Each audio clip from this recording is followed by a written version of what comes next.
everyone, this is Dr. Anthony Chafee. I'm back with you again with a special interview from Ryan Talbot, who is a collegiate All-American, decathlete from Michigan State University, just finished up with nationals. Ryan, how are you? I'm doing good. How are you? I'm good, man. Yeah, so you just finished up with your national championship. For people that haven't followed the NCAA trials. Tell us a bit about yourself and your athletic career to date. So yeah, I'm at Michigan State right now, and I'm a junior, and I'm going to be a senior next year. I have 2 more years of eligibility. My PR in the decathlon is 8,064 points, and that had me sitting around sixth in the nation before the meet. So Nice. Oh, it's really good. And then and you also won the Big Ten championship. Is that right? yeah, I did. I won the conference championship, and I broke a school record during that meet as well. That's badass, man. That's really good. Yeah. Yeah. And this year was also my first year running the decathlon. Wow. And so yeah, it was my second decathlon of my life, and I got Yeah. 2,000 minutes. That's huge. Yeah, that's great, man. Like, so what were you doing before that, if not the decathlon? Well, high school, I was just doing pole vault, and I would long jump and high jump every once in a while. Mhm. And then I started training for decathlon in college, and then I was just redshirted freshman year. Then we had COVID, Right. and then we weren't able to really practice for the rest of my freshman year. Yeah. And then sophomore year, I was competing indoor season, and in indoors we do the heptathlon, which is 7 events instead of 10. Mhm. And so I did 2 heptathlons, and by the last heptathlon, my body was just destroyed, and I went into outdoor season carrying a lot of injuries over, and then I got really like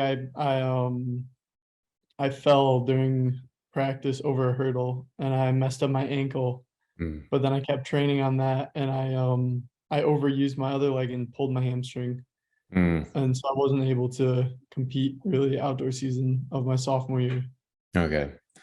Yeah, that's one of the things. Like, I had a coach when I was playing rugby. Like, I sprained my ankle pretty badly, and he said that it's almost better just to break a bone than to do a sprain, because you're always going to try. If it's a broken bone, you're just in a cast and you can't do anything about it. It's just like you have to rest, and then there's no Yeah. going back. There's a time limit, or there's a certain time frame.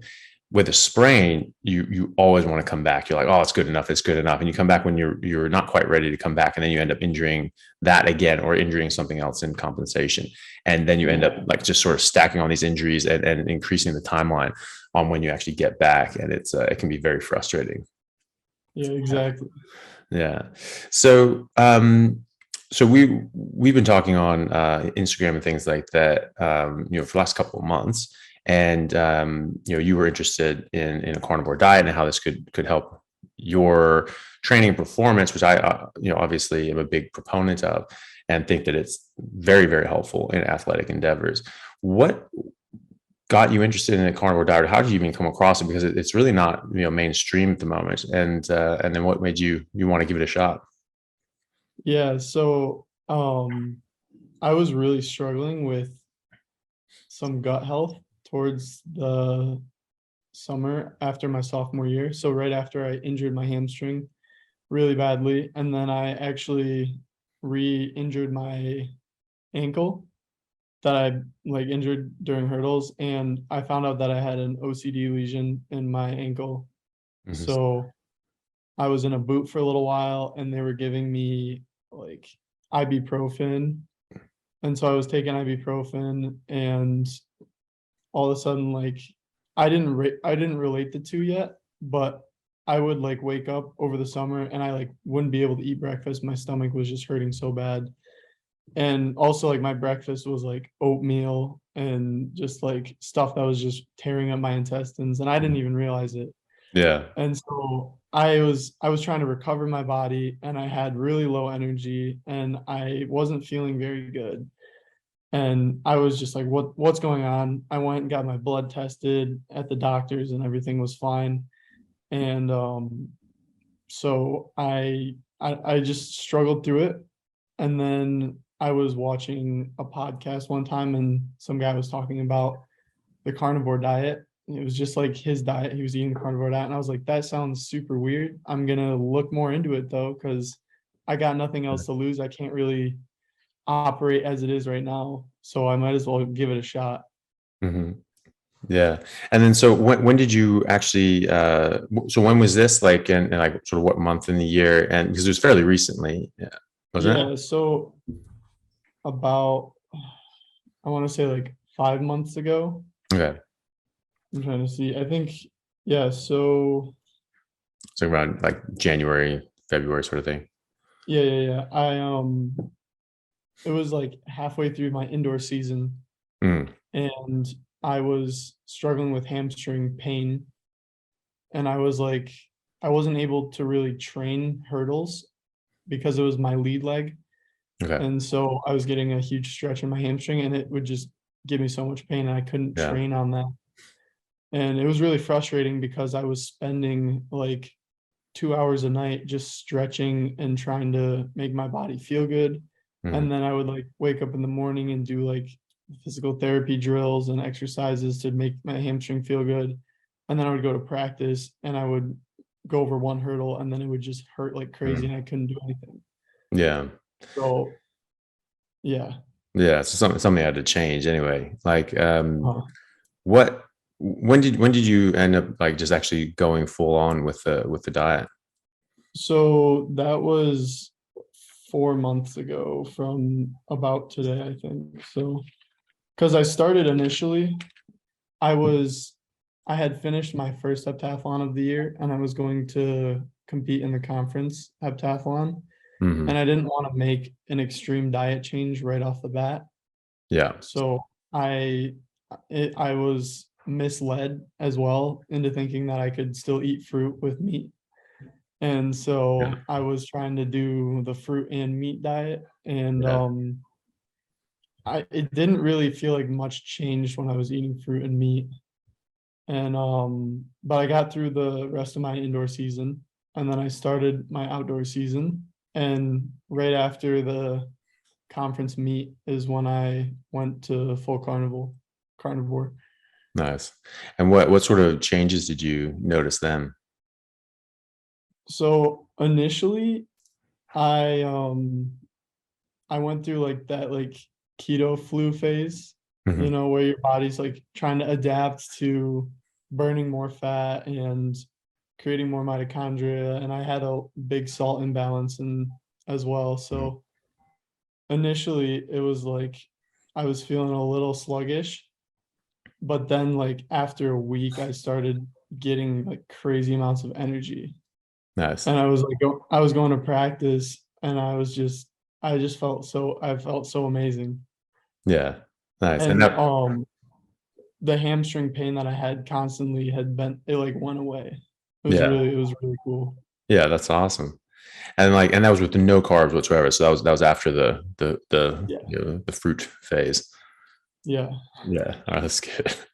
Yeah, like, yeah, that's the thing. Like, obviously, there are people that like eating fruit and they can go ahead, but Uh-huh.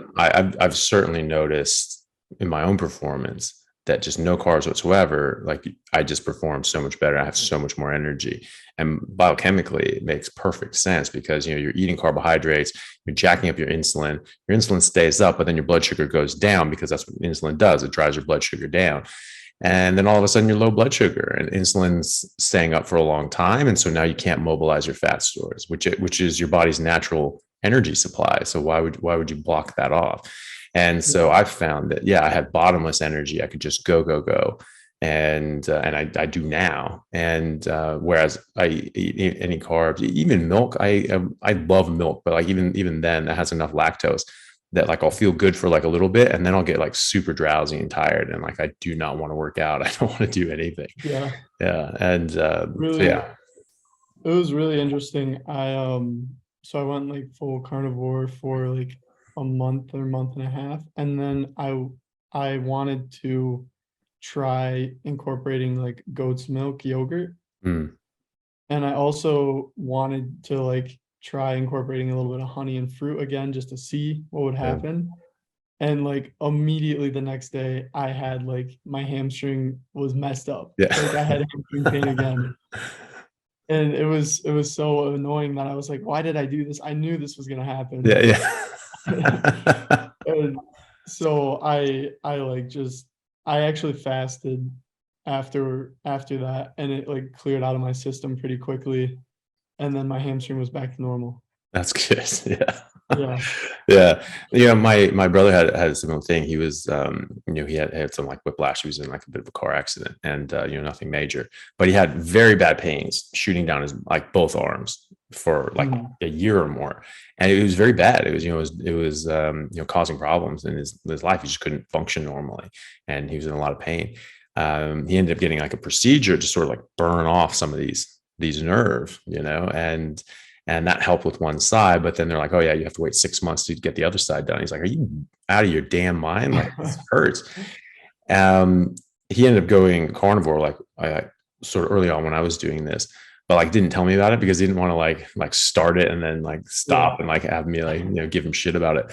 And so he just tried it, and he went for a month, and he lost like 20 pounds, felt great, and then like the pain was gone. So now he had no pain, and this was like debilitating for probably a year and a half at that point, where he was, having, really having problems with it. And then it's just gone, no procedure, no nothing.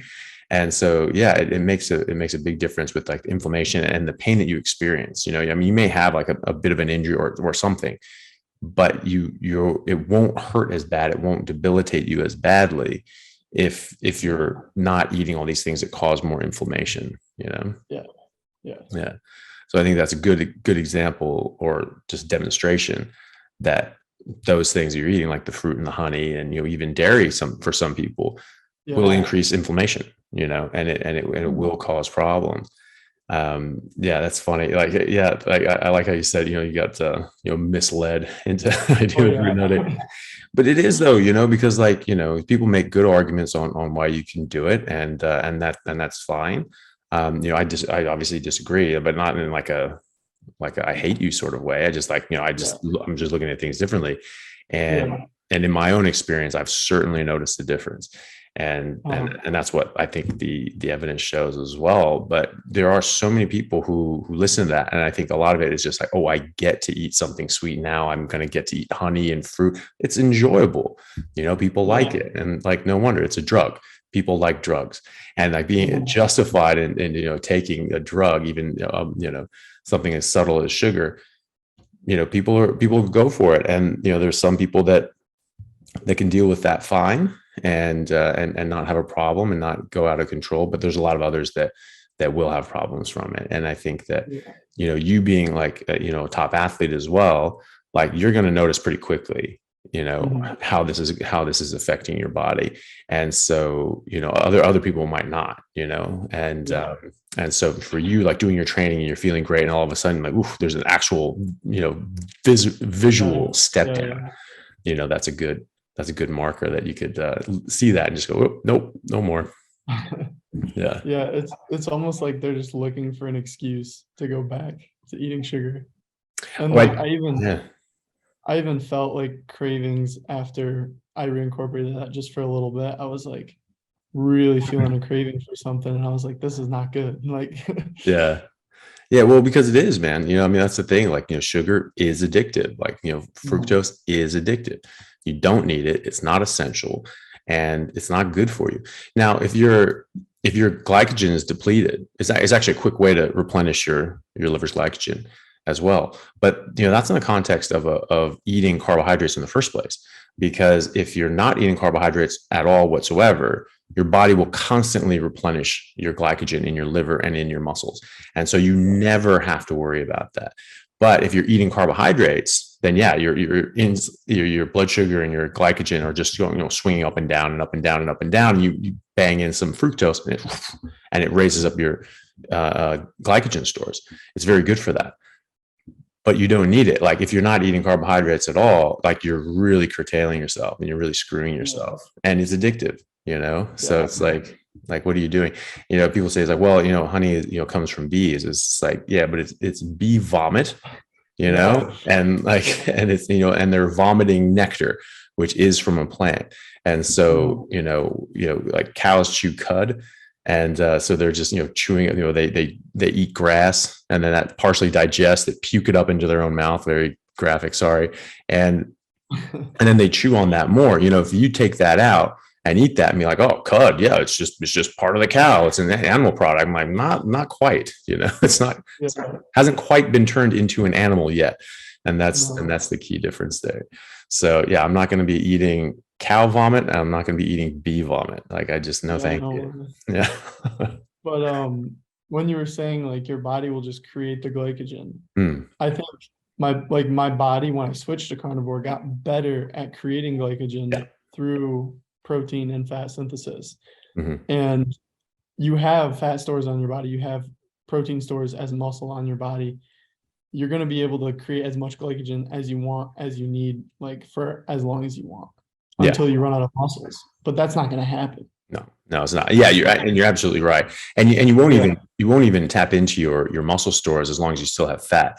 Like, you don't Oh start. yeah. Yeah, so you don't start, like, muscle wasting until you've actually, you're actually starving, and you've run out of fat stores, which is very hard to do.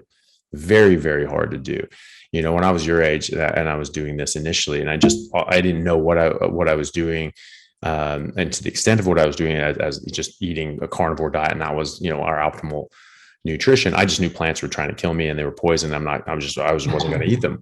And, but I didn't know about, my hunger signals. I didn't know that those would change. I didn't realize you had to get, a lot of fat. I still ate fat, but I tended towards, leaner things, just because that was what everyone was saying at the time. Half people still are saying at the time, but they're wrong. And, I didn't eat sometimes for days at a time.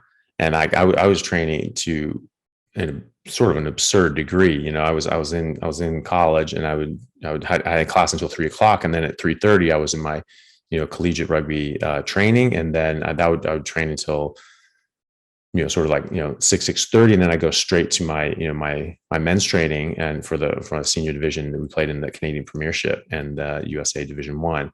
And the Super League. And so we trained then from 7 to like 10 o'clock at night. And then I'd go to the gym. And so it was like, it was, 6 to 8 hours of training every single day.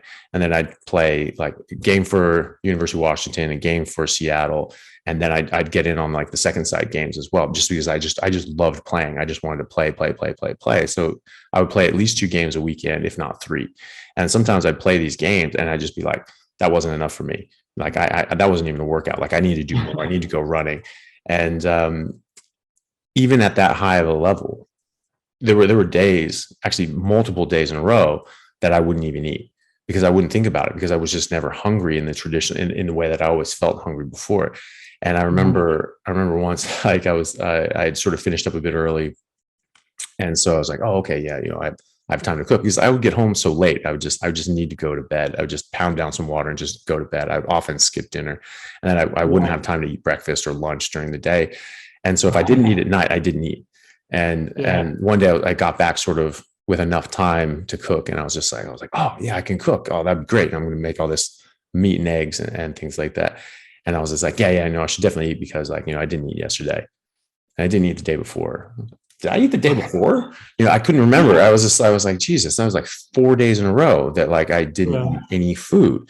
And like, I was pretty trim already. Like, I didn't have like a lot of extra fat stores. I mean, this was a year or two into doing carnivore and training like that all the time. And so I was very lean, and I could just do that. I could just go, days and days and days at a time, without even realizing I needed to eat. Eventually it caught up with me. I was not eating enough.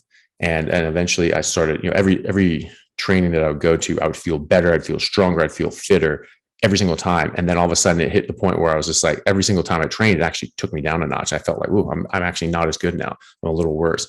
And that was a bit weird. I finally figured out, like, I'm just really not eating enough. I actually need to give my body more energy. But, that just goes to show like how much energy stores we have. And, um, you know, running even like a marathon or even like an ultra marathon, like you will have enough fat stores, and as long as you have fat stores in your body's, being able to, make ketones and glycogen and blood sugar, it's not going to tap into your muscles. So you actually won't lose, muscle mass, and so which is great. And you're right. Like your body makes this stuff yourself. You don't need to take any of this stuff in. And when you take it in, it just derails the whole process. So you not only get better at making energy when you don't eat carbs, like you stop yourself from being able to mobilize energy when you eat carbs. So it makes a huge difference in athletic performance. People don't realize. Yeah. And in the decathlon, it's like usually like 7 hours or more in a day of competition. And it's 2 days right in a row. Yeah. And so like a lot of guys are out there, like after a few events, they're going to be like drinking a Gatorade and then like eating some like multi-dextrose, like Gatorade chews or something like that, or like a protein bar. And they're like constantly just pouring carbs down their mouth. And like I was the same. I would like bring an applesauce jar with me and just constantly like drink applesauce the whole day. Yeah. And like this was the craziest thing I realized with carnivore diet is after the first day of competition. So for indoor season, for the heptathlon, you do 4 events one day and 3 events the next day. Mm-hmm. So I did 4 events and I woke up and I was so sore. I was so tired and I just felt like so sluggish. I was like, oh my gosh, I got 3 more events I got to do. Like I need to get through this. And then I switched to the carnivore diet and did my first decathlon, and I did 5 events one day, woke up the next morning and I felt amazing. Yeah. I felt no different. I felt like I was like, oh, I don't even know if I did anything hard on day 1. Yeah. And then day 2, we go again and I feel great the next morning. And we actually had an airplane flight that left like super early. Mm-hmm. So I only got 3 hours of sleep that night. And I woke up and I felt like I could have gone again. Yeah. So that was like huge, is just the recovery aspect. Yeah, absolutely. And did you notice that in just your training leading up to these events? Like how was that going? Yeah, no, it was going really good. I was running better. Just like I think having more mitochondria activated and utilizing more fat, I was able to just create more energy for longer. I also think that like when you eat meat, because I wasn't eating very much red meat, I was eating a lot of chicken before. Yeah. And so now I'm eating like only steak, ground beef, and like eggs and bacon and stuff like that.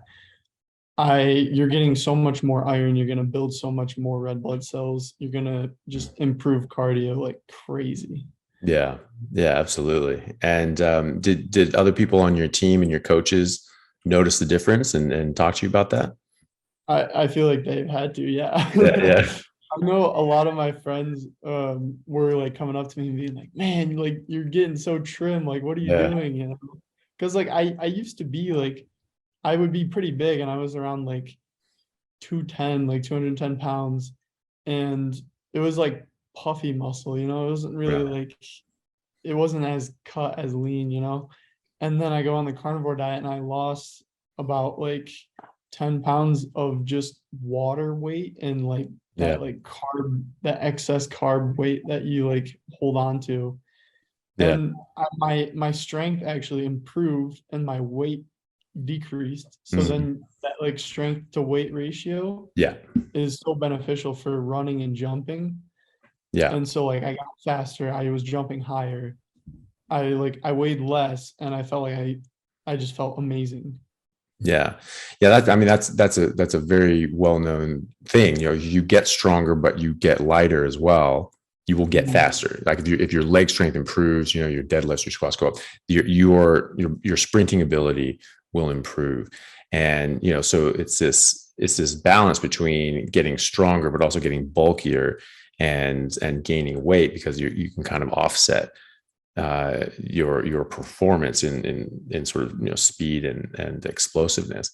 There was a guy, I can't remember his name. He's a very you know, well-known and well-regarded trainer. He works with like he only worked with like the top 8 prospects for the NFL, and he'll like work with them for like 8 weeks, and he'll just do this whole big program, and he gets these guys to like drop their 40 time like significantly. There was like this quarterback, he dropped from like a 5.040 down to a 4.5.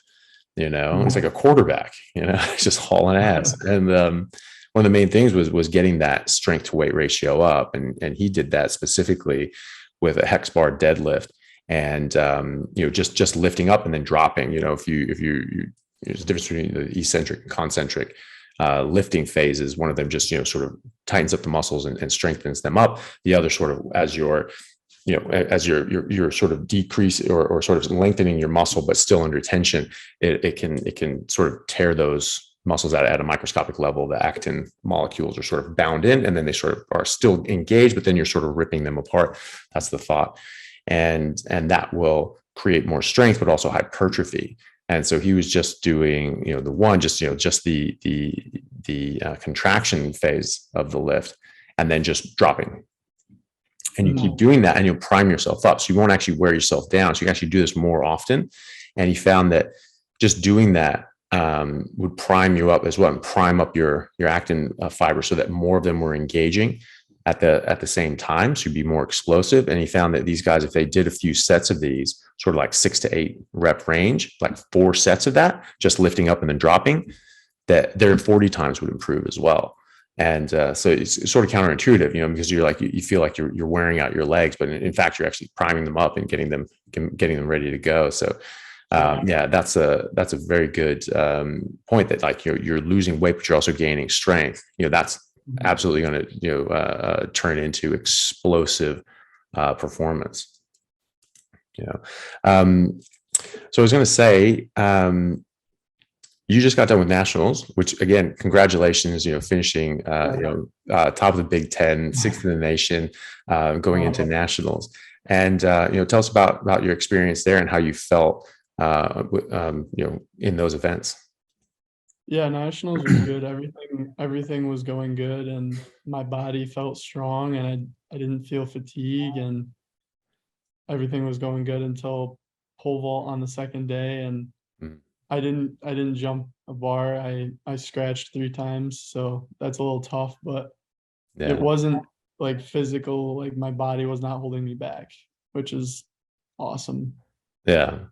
I saw I just had a quick look through. I didn't see all the events, but like, some of them, like you were finishing like well up there. I think in the 100 you finished 5th place. Is that right? So you're like, top 5 in the nation for that. And like, so your numbers were actually very high. You were very, very, competitive. And I think you were saying that like, if you had, made your height on the pole vault, you would finished sort of, top 10, top 8 sort of thing. Yeah, for sure. Yeah. Well, I mean, dude, that's absolutely fantastic. And like, you're a young guy, you've only just sort of got into this. You've only just started the decathlon, so, I mean, that's it must have pissed off a lot of people. They've been doing this their whole life, and it was like I think it was like Happy Gilmore sort of line where he was just like, he came out, how Happy Gilmore, that movie, it's an old one. Yeah. And he was just like, he's like golfing. He's like, beating all the pros. And he's like, the sad part of this is that you've been doing this your whole life, He's just like, and,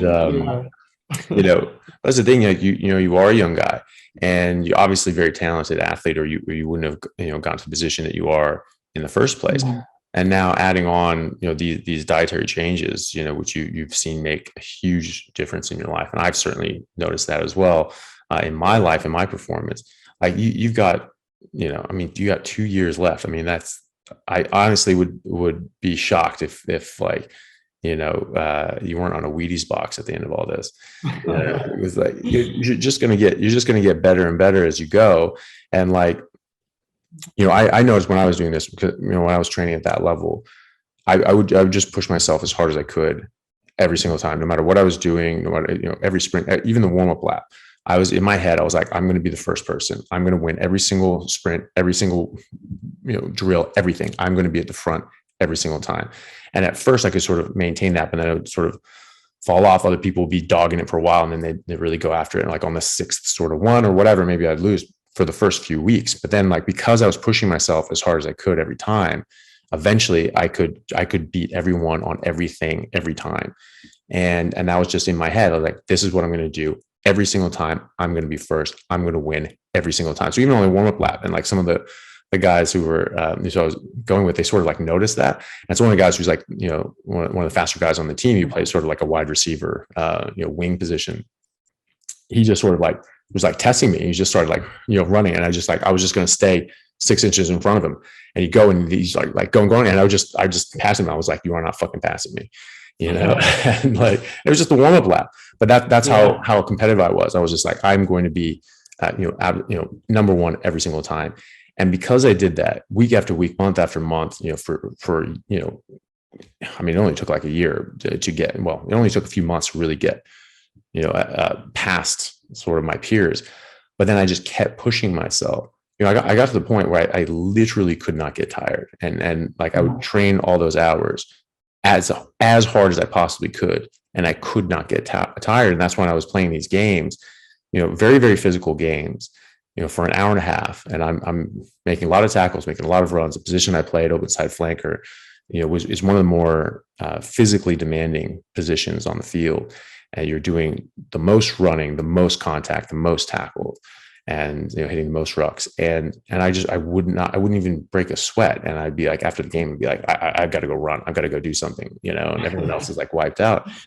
And, you know, I honestly felt that I could like literally sprint a marathon. You know, but I didn't, because I was basically doing that on a regular basis because of how much I was running and how much I was doing. And I remember like thinking, I was just like, I should really just enter a marathon and just sprint it, you know. And like, but it sounded like probably one of the more boring things you could ever do. just running for 26 miles.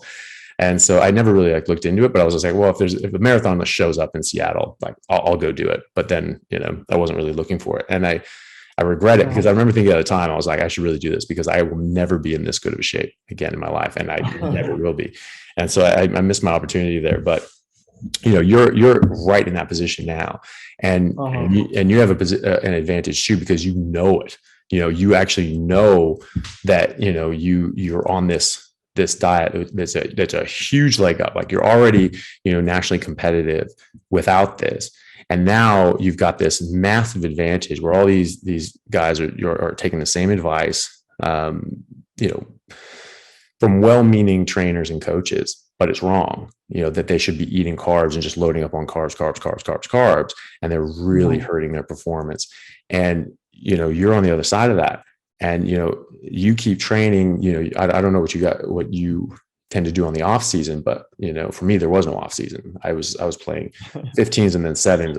I would just go year after year after year after year. I basically had 2 weeks off at the end of 15s before 7s started, and 2 weeks off after 7s before 15 started. So I was just going the whole time. And as a result, you know, my fitness and performance just got ridiculous. And I don't know if that's what you plan to do, but either way, like, you keep pushing yourself and doing that same thing where you push yourself as hard as you can for everything, you know, every single drill, every single thing you do, you just push it, you put everything into it. You are going to absolutely blow these people out of the water. It will get to a point that your peers will not be able to keep up. They just will not be able to perform with you or even train with you. It just will be such a disparity. And if you keep pushing and keep pushing, like, it just goes, man, you know. And like, you know, you talk about the you know, the recovery phase, that just gets better. Like, and you can keep going, because, you know, the fitter you get and the more in shape you get, like, the quicker it is to recover from these workouts, because they're not that big of a workout anymore, you know. And then you just have to, you push yourself. So like an 8-hour training day, maybe before, it was just like, oh, wow, that was a good workout. After a few weeks of that, it's just like, yeah, that's just normal. A few weeks more after that, it's just like, this isn't enough. I need to do more. And so, you know, it's absolutely incredible. I don't know. I'm just getting like pumped up right now, just thinking about, you know, like, how badass this is going to be for you, because, like, you know, you're going in, you're like, yeah, this is my diet. This is what I'm going to do. And I'm going to, like, train like a beast and just kill it. Like, I just cannot wait to see it, man. Yeah. And that was the thing too, is like, freshman year, I was like just attacking everything, you know, but then I would just get injured, and then I would just get better, attack everything, and then get injured again. And I was was so frustrating. Yeah. And then sophomore year, the same thing. Like I would be lifting heavy in the gym. I'd be Mhm. running workouts hard, but then I kept contracting all these injuries, And so like it started to like change my mindset where I was starting to like kind of like shy away from going too hard. Mm. And I think that's what really like makes some people like lose it, Like, Yeah. and so now that I'm back, like feeling amazing on this carnivore diet, I'm able to like attack every workout without the fear of getting an injury.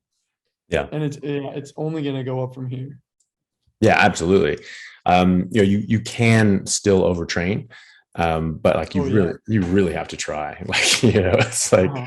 I think the only time on a carnivore diet that I actually overtrained and started like straining muscles and getting tendonitis was when I just put it to the test because I didn't really feel like I needed like a rest day, and so I would normally sort of do like workout like Monday, Tuesday, Thursday, Friday, maybe do like legs or something, like an extra leg day on like Wednesday or on the weekend.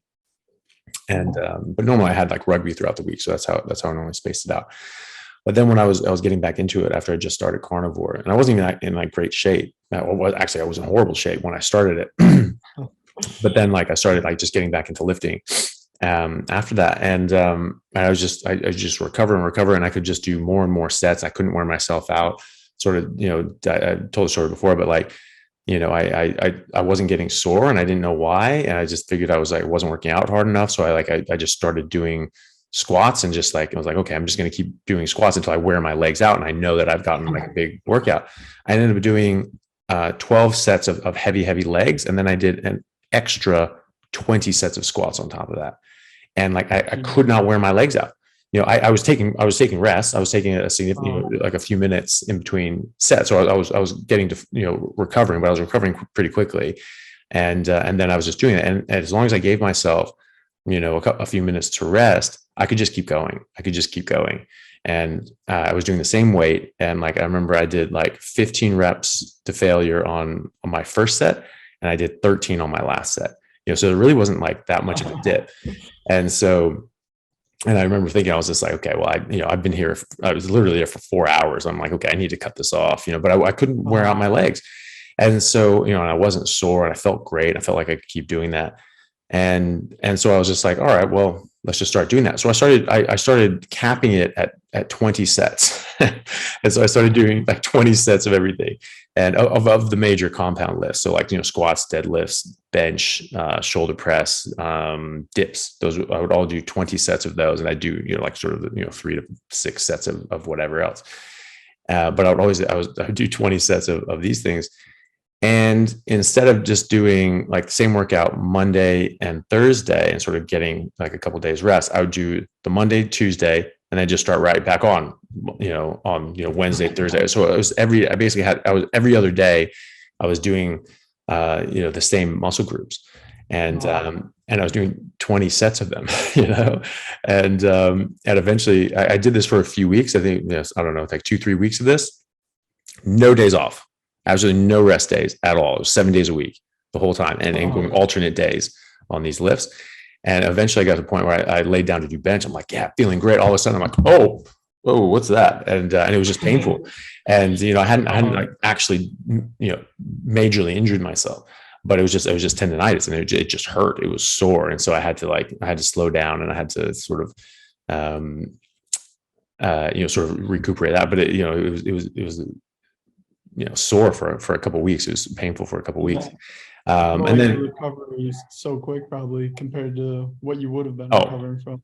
Absolutely. Yeah. And it never hurt unless I was like trying to do bench. Like it was just like, oh, okay. And so, yeah, it absolutely recovered far better. Yeah. Like normally like tendonitis is an absolute bitch. And, people can struggle with that for months, or even have it turn it into a chronic issue. And it just always, plagues them for, a couple of years. And yeah, so with mine, it resolved in a couple of weeks, but, then I knew, I was like, okay, all right. So there is a limit, but it's way out there, and as long as I went back to sort of the 4 days a week thing, with the same muscle groups, and just giving myself a proper, time to rest. but still doing 20 sets. And at that pace, like I never had a problem. So like, yeah. So like, It's still crazy to be doing that much. yeah. Yeah. Well, the difference being that like, I'm not, trying to be a hero and just do like, a 1 rep max and just, just break some, PR on that. I don't really care. I have no idea what my 1 rep, max is on any lift, because I just don't do that. And, it can be quite hard on your joints. And, that's when you're sort of toying with injury, is you're just pushing yourself just a little bit past what your body can do. And that's when something snaps. And so, you get into the, everyone sort of argues a different thing, but anywhere from the 8 to 12 rep range, you're probably okay. You're just going to failure. I know a lot of people now in the bodybuilding industry are actually advocating for the 15 rep range to failure, and that is actually giving them better benefits than the lower rep, higher weight days that they did before. So I mean, you can see like Ronnie Coleman was a high weight, low rep guy. And he's destroyed now, which is so sad. But you can see like other guys who are now doing like the 15 reps are staying healthy into old age. Yeah, exactly. And just protecting your joints and your joint health is like, it's so important. Sure. You've got one body, you trash it, that's it. I remember I was looking up some of the old school bodybuilders like Serge Nubret and was it Giordia? I forget his name. I can't pronounce his name, but these guys were actually carnivores. They were just steak and eggs. And these guys were jacked. And this was before sort of the era of massive amounts of steroids. I mean, maybe they were taking some stuff, I don't know, but this was before like the massive injection of juice. And like Nubret was he was eating like 6 pounds of horse meat a day. It's just a crazy beast, and like I remember seeing Pumping Iron, like of Arnold Schwarzenegger in his last run for Mr. Olympia or whatever. And Nubret actually came in and got second place in that. And I remember looking at that, I'm like, that guy is way more jacked than Arnold. Like that guy should have won. And they don't tell you who that guy is, but he was a very, very famous bodybuilder. And in the movie they said, oh yeah, he's this actor, this French actor just came across for this. And I was like, he became an actor just like Arnold became an actor because he was a famous bodybuilder. So they just downplayed him completely. Oh yeah, he's just some just some actor, something like that. In fact, he was Arnold Schwarzenegger's like body idol. He was his body image idol. He wanted to be like him because like Nubret was like 20 years older than him. So when Arnold won that last time, I think he was like 26 and Nubret was like in his late 40s, and dude was still jacked, absolutely jacked. And he beat Lou Ferrigno. Lou Ferrigno came third, the Hulk. And he beat him. I honestly think he was better than Arnold. I just think that was clear. And he's like 20 years older than him. And his workout routine was like 12 sets of 12, with 30 seconds rest, and so he would just kill himself. And then for upper body, and then for lower body, he would do only 1 minute rest. And, so maybe he's not working to failure on his first several sets to 12, that's a good way that he can sort of do that.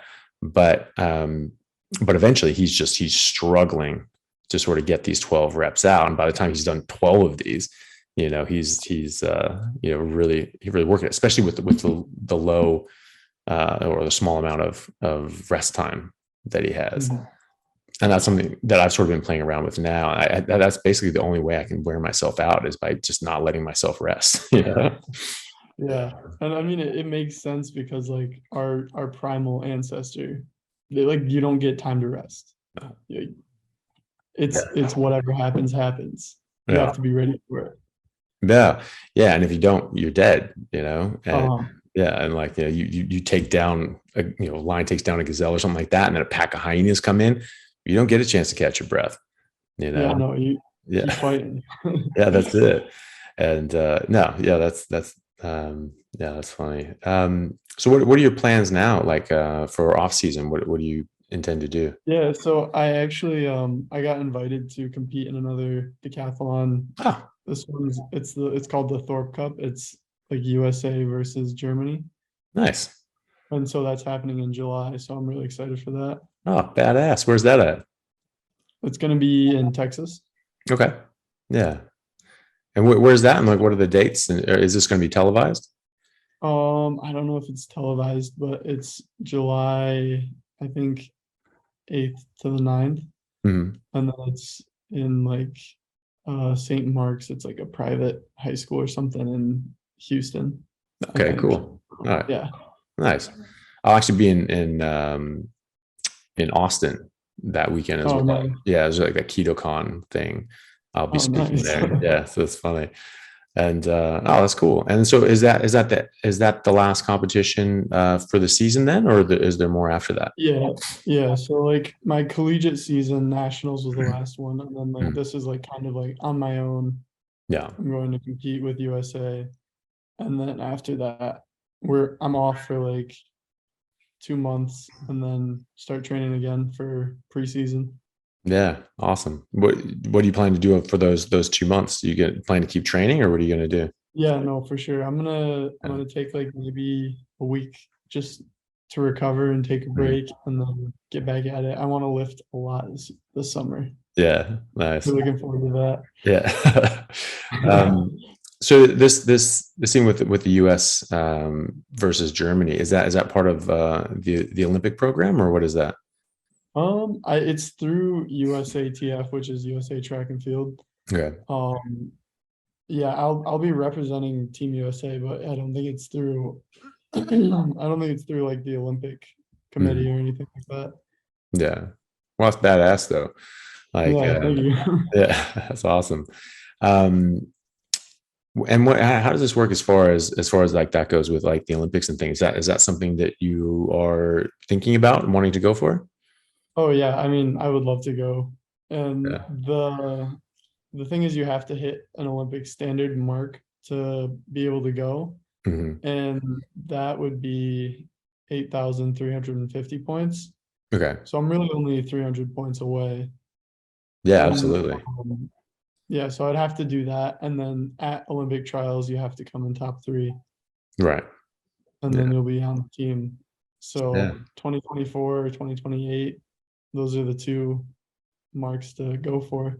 Dude, yeah, I'm really excited for you because like I mean you're just going to be you're going to be well in your stride by that time. Yeah. Like, next year you're going to hit your stride 100%, Mhm. because like you'll been doing this, for 6 months to a year in the diet side of things, and your body's just going to be tuned in completely. And then just like, Yeah. just putting in the hard work and just working, hard as you have been, and then realizing that you can actually push it even more and just seeing what your body can do for you. Like it's gonna be just rocket fuel, man. Yeah. Yeah. Because like I'm only 4 months in. Like Yeah. I'm so excited to see where like 1 year, 2 years I'll be. Yeah. Yeah. I was, for me, my, I mean, I felt amazing just 2 weeks into it, and I could Uh, do a lot more. And I felt just great. I could do, I looked like, fat piece of crap, but like I was just running, sprinting, and athletically, I was all there. But like, you know, um, after I think 6 months, that's when like everything just sort of stabilized. My body fat percentage got stabilized. It was sort of when I was training and really pushing, it was around 6%. It always stays below 10% though, like no matter what I'm doing, but there'll be slight variations. Like if I'm working out really, really hard and doing a lot of sprints and rugby stuff, I will get absolutely very, very lean. Um, and but I'll stay pretty lean otherwise. And I have these pictures on Instagram and things like that people have commented on, like that I'm probably on steroids, or I'm on there, or I'm doing this and the other. And it's like the funny thing is I hadn't even worked out in like 2 months in those pictures. yeah. And it's like and people are talking about like how it must be like juicing and things like that. I'm like, I haven't been going to the gym Like I'm not just going to sit in my basement, just, shooting steroids and like not working out. Like that makes absolute no sense. Just people don't get it. Like it's all diet, the diet really does it for you. And then everything else is a product of your diet, because your body is going to be working optimally or it's not. And when it's running optimally, like you can just do so much more with it. It's crazy how like optimized your hormones become when you start eating fat, because that was one thing I noticed when I was like before I started the carnivore diet, and I would be like feeling low energy, and then I would eat bacon in the morning and I just feel great for the rest of the day. Yeah. And I was like talking to people and I was like, oh, like I don't know, because like bacon is fat, and like I had this old mindset which is completely wrong, that fat is bad. So yeah, I had this like bad mindset, but I just felt amazing when I ate bacon. Yeah. And then I got on carnivore, and I think that first like week of straight carnivore, I was craving so much fat. I was like, I would eat ground beef and like have a bowl of tallow next to me and like scoop out and just eat it with the ground beef. Like my body was just like, we need more. It is just like reset my fat stores, I think. Yeah. Well, and that's the thing, like, when you're actually giving your body what it needs and it realizes like, oh my God, we can have this, like get it. Let's do more. And you see some people that, have struggled with their weight and have tried all these different sort of different diets and restrictions and do things in quite a harmful way that really jacks up their metabolism and slows it down significantly. They ended up doing this and their body does the same thing. They're like, oh, thank God, just get it more. And so their hunger is just through the roof. And you'll have this, this little, woman who is, overweight, but, short, small. And they're like eating like 3.5 pounds of meat a day, like fatty, like ribeye every day. Yeah. And at a certain point, they're actually gaining weight, because their body's just like, no, we need this. Like you've screwed with us too long. Like we're not taking a chance anymore. And then eventually something just clicks and their body just be like, okay, I trust you now. And then all of a sudden their appetite drops and their body just wants like 1.5 pounds. And then all of a sudden just the weight just drops right off. And but there's something about that when you've been depriving your body of these essential nutrients for so long, it just needs to catch up. And it's just like, just get it in there. I think that's hilarious that you're just eating spoonfuls of tallow. That's hilarious. Yeah. Like, we're like, we used to, obviously when we all thought that fat was bad, growing up, we would eventually, every now and then I would catch my mom, like we would catch my mom just like eating butter. And we're just like, Mom, what are you doing? She's like, oh God, and get all like scared because she's like sneaking it. It's like cut off, like, do buttering something, and just like cut off a slice and just like eat it. I'm like, Mom. And, but she just never bought it. She never bought that fat was bad. And, her parents, ate bacon and eggs every single day. They lived to their mid-90s and they should have lived longer. They actually, were sort of, mistreated in a certain sense by their doctors. I think they messed up, and then their parents, like, especially my grandmother's parents, like they lived to be 100. They ate bacon every damn day. They ate eggs every damn day. They ate meat every damn night. And so, my mom just never bought it. And so, and she ended up being right, which is great. And, but so seeing that and like freaking out. And then like when I was sort of really getting into this, I would melt butter into steaks when I first came to Australia because they were just very lean and I just wanted to up the fat content.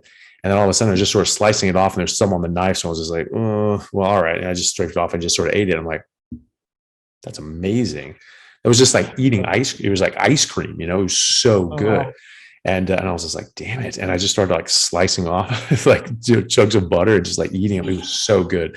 And that was just because my body really, really wanted these things. And that was even after a year of doing this, because it's just, fat's just so essential. And so it just, the more your body wants certain nutrients, the better they taste. simple as that. And so when my body, really wanted this fat, it was just like butter was just like the best thing ever. I haven't tried with tallow though, but but I expect it just to taste, pretty damn good as well. uh, Yeah. yeah. And I definitely find that like now that I've gotten through that period, I find that like I get to a certain point with the fat where I'm like, I don't really need to like force this fat down my mouth anymore, Yeah. And like I'm just like, okay, like I kind of want more protein instead. Yeah.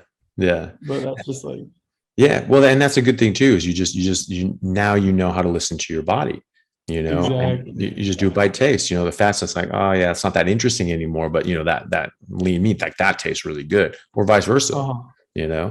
and just listening to that, I think it's really important.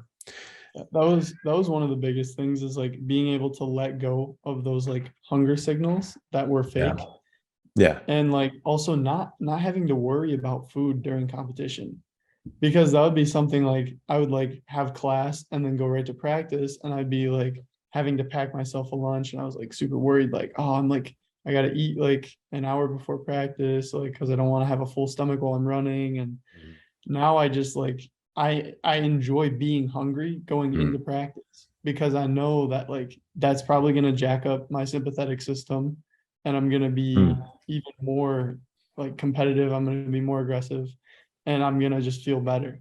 Yeah. Yeah. I always played hungry, and I always trained hungry. I always felt better that way. And, sometimes I'd even feel better, when eating, a standard diet, I would feel better than just even skipping dinner the night before. I would just feel better. And I just did that naturally. I just noticed that. And so now people are doing like intermittent fasting, and they're scheduling their competitions based on their fasting schedule. Whereas I just sort of felt intuitively better when I did that. So I just did it, because I didn't know why it was happening. I didn't know what was going on. I just knew that I felt better. And if I would absolutely never eat during the day of a competition, I would always just feel much worse if I did that. Then I noticed it was just like sort of getting late, and I was just like, oh, I don't think I want to eat this late, because I don't want to eat this close to my game, and because I would just feel very different. So it made a huge difference. That's another thing too. A lot of people, like you say, they're downing these sugary drinks and power bars and Gatorade, and then other people ask me, because they do, like larger endurance races, like Ironman competitions, or long cycling things, or even marathons. And they all say, well, what can I eat? What can I eat? What can I eat? Because I have to eat something. I have to eat something, or I'm not going to have energy for it. And I try to tell them, like, you have enough fat, like it'll be fine. So, what's sort of the most competition that you've done and training that you've done without, constantly trying to refuel yourself?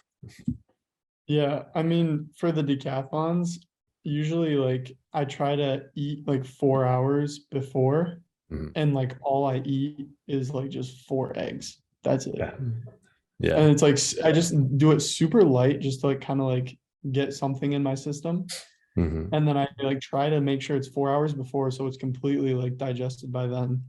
Yeah. And then I just compete throughout the whole day, and I'm usually not that hungry.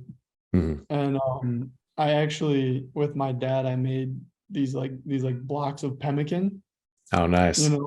which Yeah. is like, because I was looking for some type of like snack or something I could use. And so we found out like, oh, pemmican, you just like dry meat and then like blend it up and mix fat with it. I was like, yeah, that sounds amazing to me. Yeah.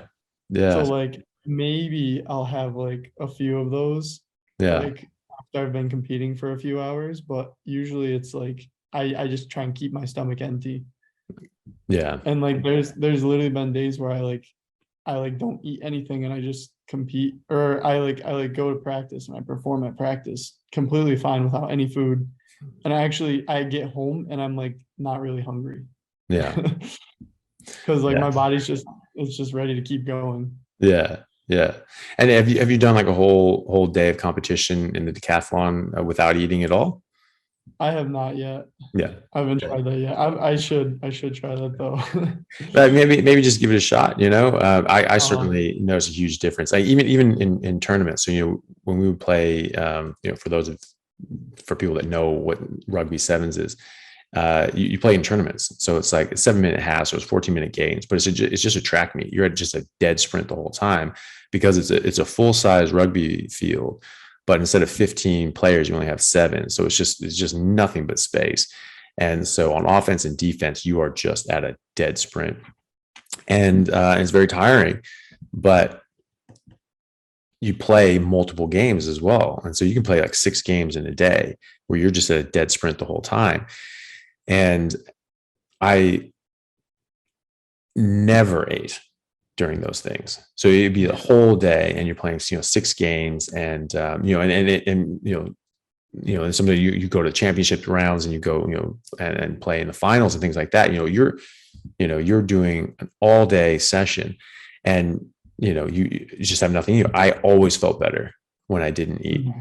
And I was just like, I was so averse to it. I remember, I think once or twice I sort of had something and I always regretted it. And so I certainly found that, like, maybe just, see what works for you. Like, because obviously you don't want to like change things up too much, like on game day, you want to sort of do your routine. But, maybe just see how you're going with training and with practice, and just be like, okay, I'm just not eating today, and just see how you feel. And then I noticed one time for practice, I ate like 3 or 4 burger patties, like within an hour of practicing. Mm-hmm. And then at practice, I was like super lethargic, and I was like, I just felt so slow, and I didn't really feel like as motivated to like go hard, Yeah. Well, that's the thing too. You're talking about the sympathetic nervous system. You got your parasympathetic and sympathetics. Think of this as, fight and flight and rest and digest. And, or as I think of it, hunt and kill and rest and digest, because you don't have to be like, fighting and flighting. Because that's the thing, you're when you're hungry, when your body needs food, or, it wants food, it's not, starving or anything.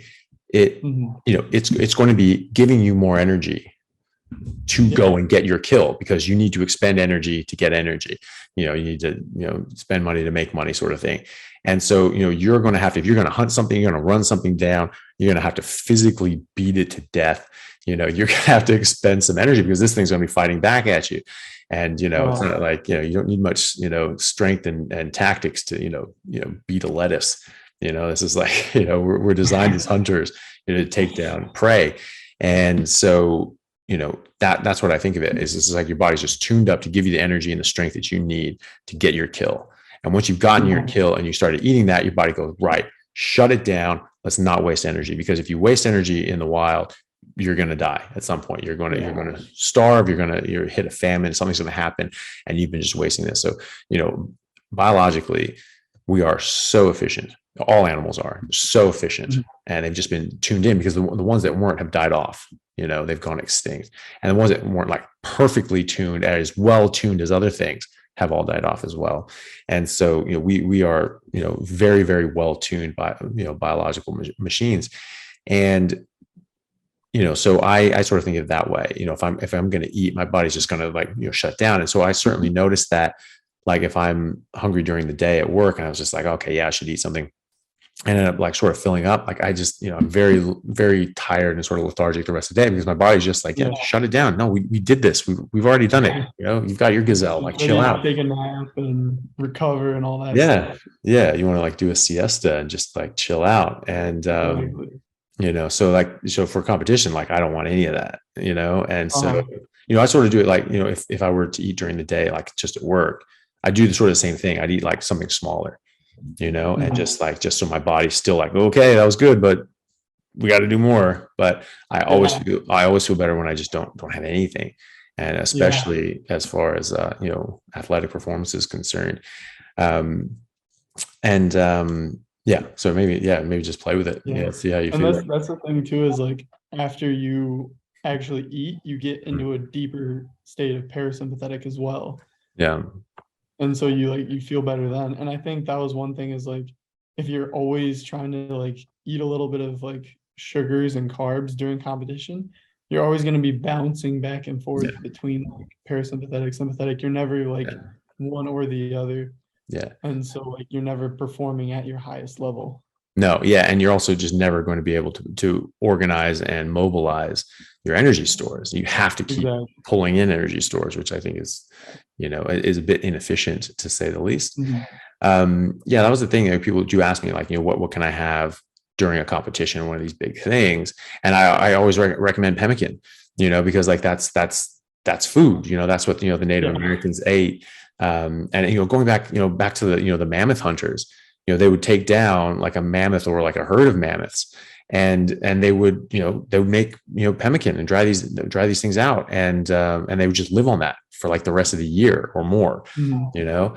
and the stuff lasts just forever. I mean, there was like stores, because like different armies used to use these as iron rations for their armies, and like Napoleon did stuff like that. This is where like they took like cows and just boiled them down. I think Bovril is what came from that. It's this weird stuff, just this black tar. It's just basically just boiled down cows. And Napoleon did that.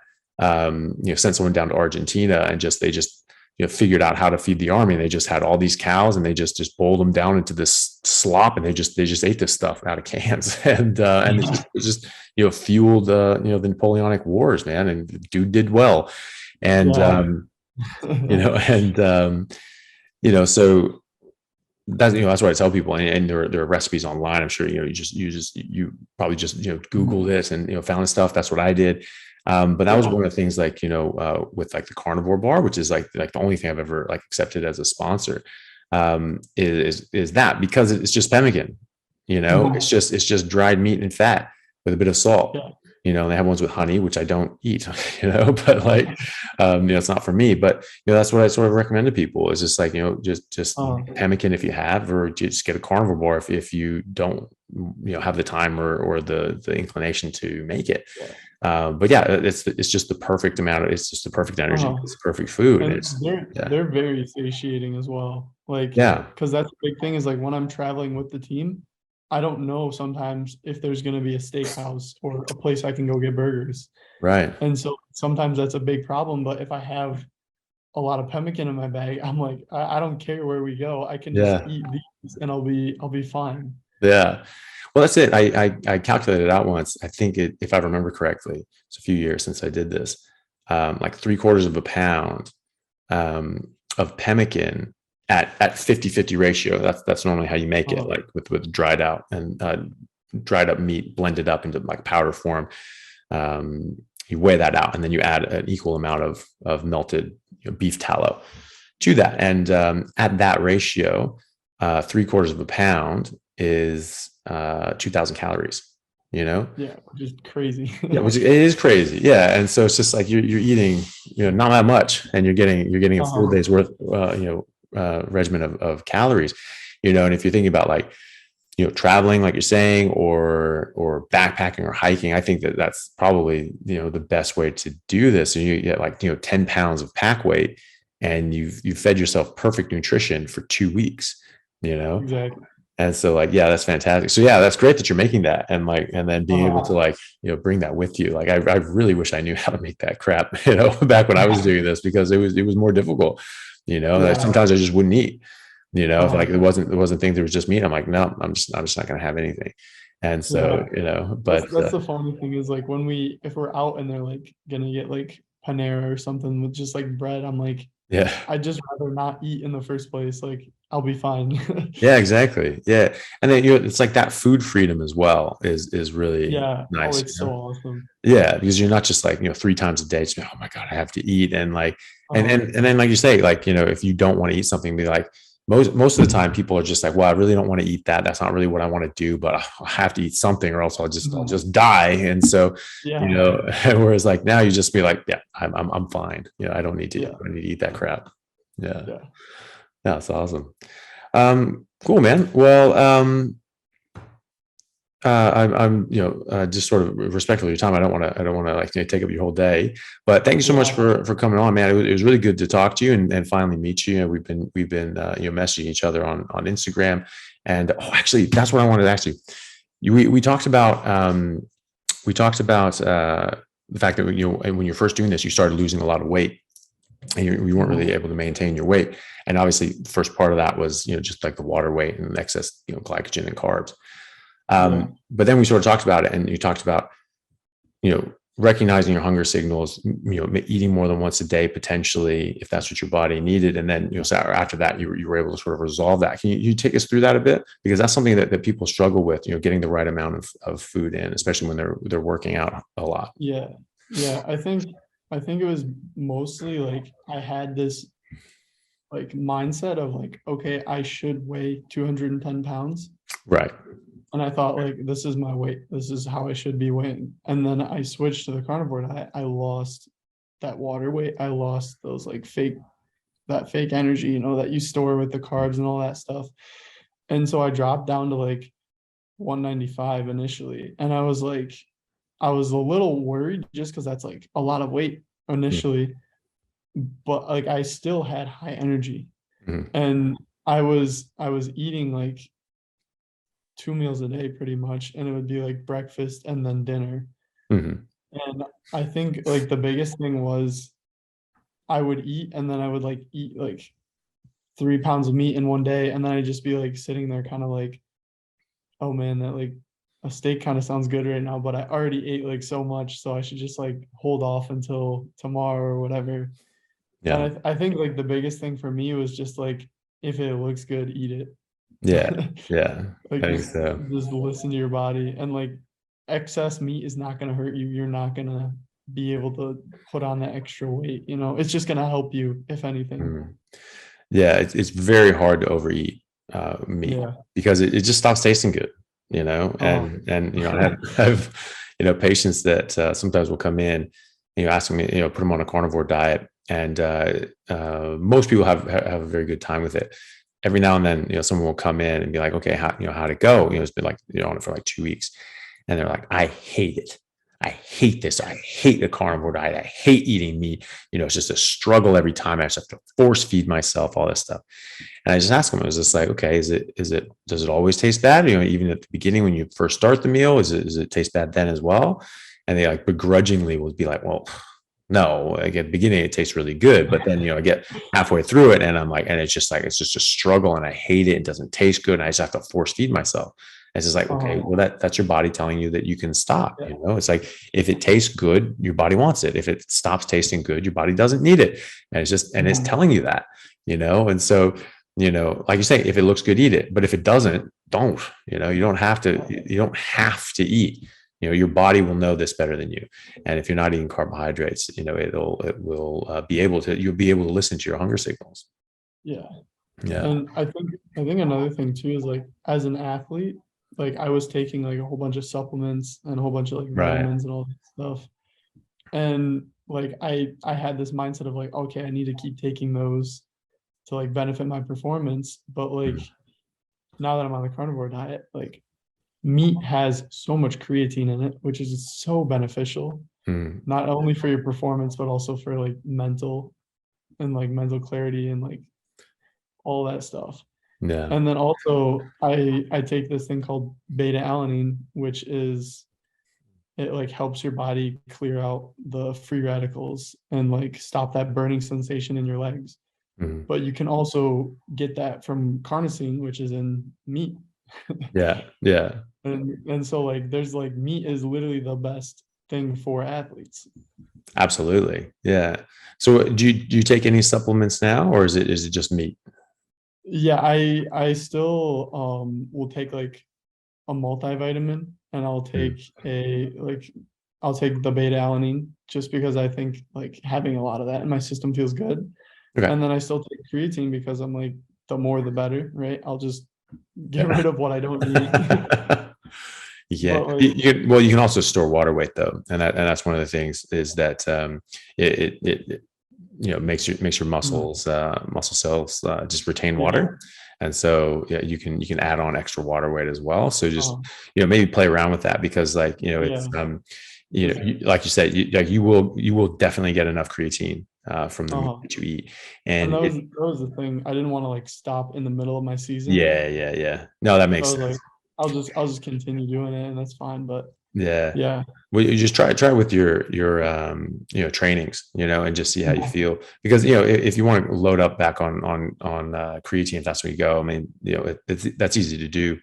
But yeah, I've certainly noticed that, like, I'd just be leaner, have less water weight, and like be faster and more explosive. And just like you say, if you're lighter and stronger, you're faster and more explosive. uh-huh. And so that's one of the things. So see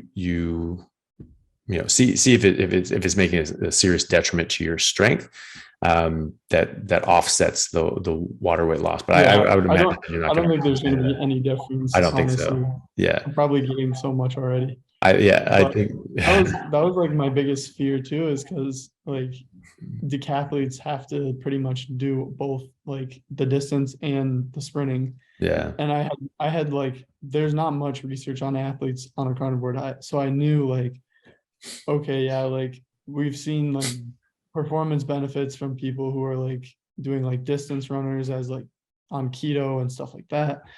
And like they're benefiting from it. And I always had like known like, oh yeah, it's just because they're utilizing their fat stores. But like what about sprinters? Like I don't know if it's gonna like, is it gonna slow me down? Am I gonna be less explosive? And like if anything, I feel more Yeah, explosive, absolutely. right? Yeah. Because you're getting that creatine and you're still creating glycogen. Yeah. And then like you said, like you're lighter, you're stronger, you're gonna be faster. Yeah. Yeah. Absolutely. Yeah. So yeah, just see how you go. Like I certainly feel better without any supplements. And some Yeah. like creatine is usually just creatine, but other things like certainly like pre-workout or even Oh protein shake. yeah. They also have just a ton of if not sugar, then artificial sweetener. And that Oh just man. I used to like force myself to drink a protein shake like every night before bed, and I would yeah. just go to bed feeling so terrible. Oh, yeah. And like looking back at it, I'm like, why did I even do that? Like Yeah. that was Yeah. not beneficial. So many sweeteners, like they just screw with Yeah, you. Yeah. yeah, I'm not a fan. it's Like, not good. yeah. The But yeah, sorry, go on. no, you can go ahead. Go ahead. I was No, gonna talk about a different supplement, but go ahead. no, go for it. But I was gonna say the thing that I recently started doing was like increasing my electrolytes, Mhm. and I found that to be very, very beneficial Okay. because that's like one thing that like on a normal standard American diet, everyone's like, oh, avoid salt, like oh, it's so bad for you, like Yeah. and but like I knew like okay, yeah, I'm gonna have more salt, and I always enjoy eating salt anyways, so I like heavily salt my meats, Mhm. and then I didn't realize it until I added like extra electrolytes like before bed or before competition, that like I started feeling like way better. Okay. Nice. So So, that's like one thing.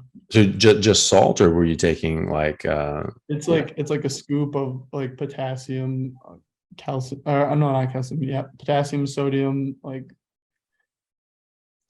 I can't remember all of them, but yeah, Yeah. it's There's a few of them, yeah. a mix of the good stuff.